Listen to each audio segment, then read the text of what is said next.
Blog Talk Radio. Here at ACO Radio, American Communications Online, or any affiliated stations or websites are not responsible for what guest hosts or call-ins may say. All programming is intended for informational and entertainment purposes only.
Show, okay? I just needed the phone number off my phone.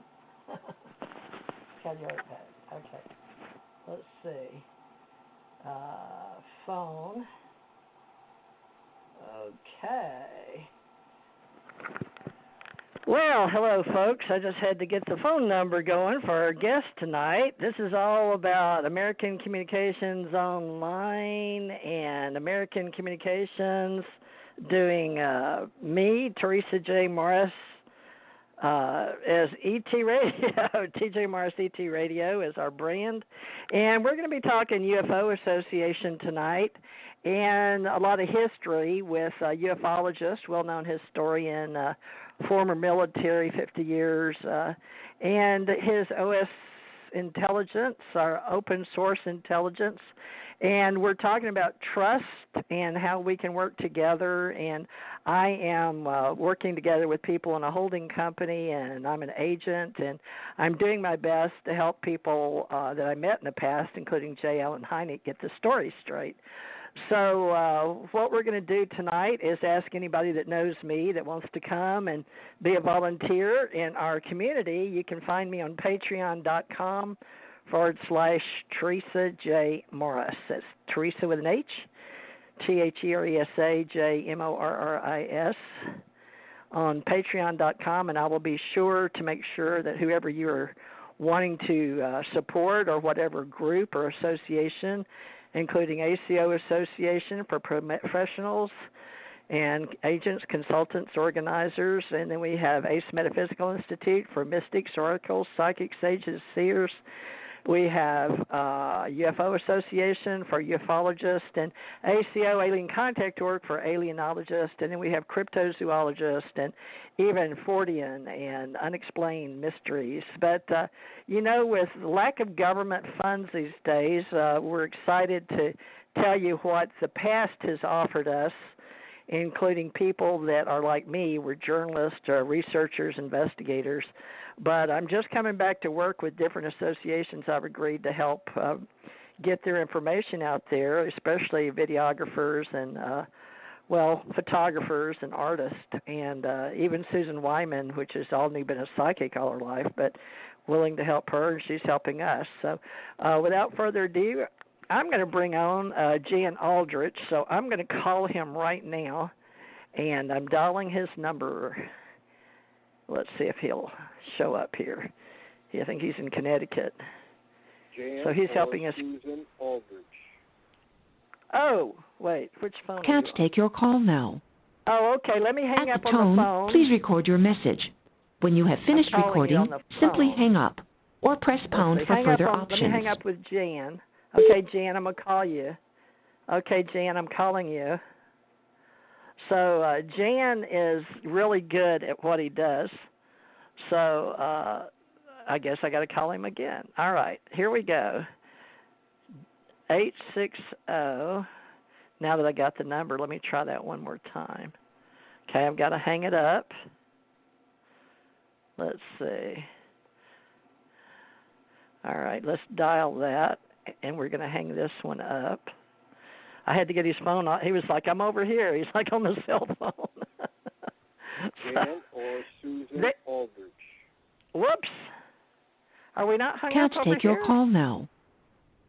At the tone, please record your message.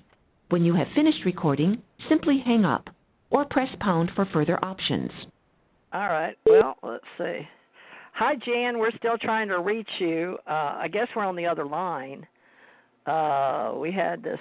Okay, Jan Aldrich is a ufologist, folks, and he's doing a great job of trying to scan and to digital world so all of us can have trust in open source information.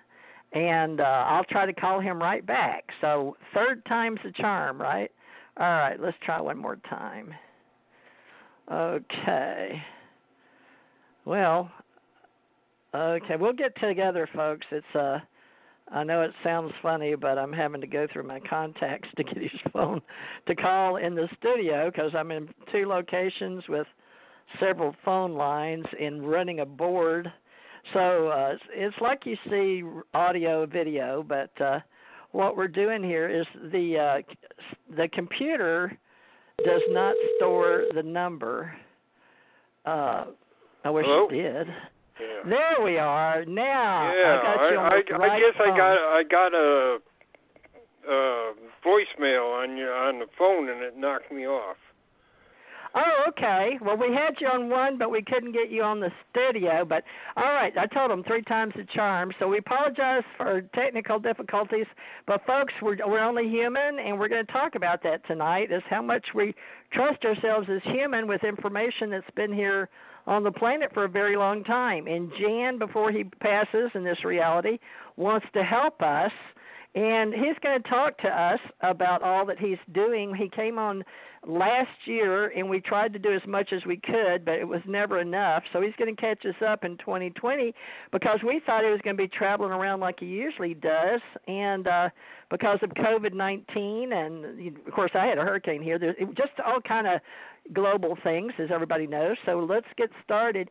Jan Aldrich was over 50 years in the government, and he's been trusted to the government, and the government trusted him, and they had a good relationship. But, you know, it taught him a lot in the intelligence world and also research and archiving, but not so much as his history maybe in ufology. So I've got some questions lined up tonight, but let's let him talk about being a ufologist and what that means to him. We've got a little bit of his history, and we've got a little bit of history with him and J. Allen Hynek's CUFOS. So, Jan, with a little bit that I've told people tonight, why don't you tell us while we're doing these oral reports here for UFO Association, for all the groups that you and I have known about, and we'll get into Project 47 and then the future. And I don't see anybody yet, so I told them an hour later by mistake. So we're on your time, 9 Eastern, so 8 o'clock my time, folks, 7 Mountain and 6 Pacific. So everybody, I apologize. I'll re-put it out there on Facebook. But, Jan, over to you now. Let's hear, what are we doing here now as in promoting ufology and UFO Association and scanning to digital, and why is Jan Aldrich using the last of his time? Because you actually had cancer. So there's a lot of details here. So where would you like to start? Well, the idea is to, when people die, a lot of information dies with them. And unfortunately, in ufology, what happens is, after people die, a lot of their files go to the dump. So if you and this is not the only subject that has that. I've talked to meteor tracers, and they say, yeah, if you want to find files from passed away colleagues, that's where you go to the dump, because people don't think what they did was important. So it's not just us. It's actually people that are involved in regular science or mainstream science that this thing happens. So my idea is to come on shows like this to more or less give some hints about what I've been doing, what I've looked at, tell some stories about things that people can move on with after I pass away. They can take it further, further the research. And it's an open secret now that the Center for UFO Studies, which was founded by J. Allen Hynek, is now digitizing its files. And I would say maybe 40% of the files have been digitized up to date. I'm working on some of that right now with Barry Greenwood. We're going to have some other people assist us. Besides the CUFOS files, we are also putting our own files up there, so that will increase the CUFOS files. And both Greenwood and I have files from people that have either quit ufology or passed away. So Dr. Willie Smith in Florida, Andy Roberts in England, he didn't pass away, but he quit. Keith Chester did a lot of research in World War II material, but he's gone on to other things, so we have his files. And so all these and dozens of other people have given up their files, and we are putting these in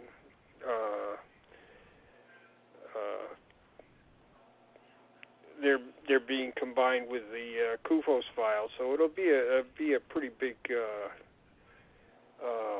database. And unfortunately, this is the problem. We have a lot of people that have files, not just in the United States. I mean, I've got a database from Pablo Petrovich in Chile, and this is an excellent tool for me to use to get cases. And we've got other various databases in Sweden and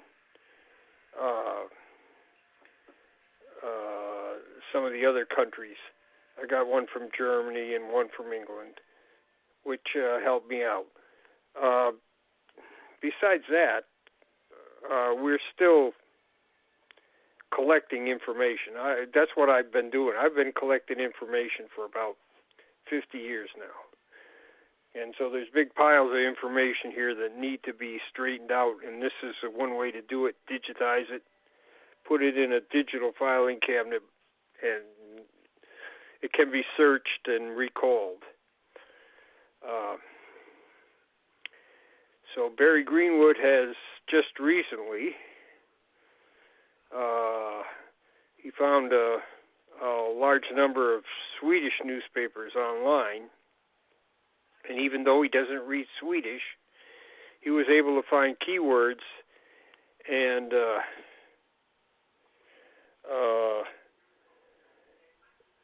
get about 3,000 pages of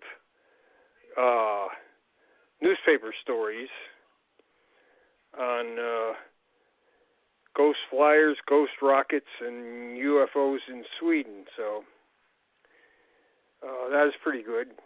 And the Brazilian National Archives has a huge collection of Brazilian papers. Once again, neither of us speak Portuguese, but it is possible to screen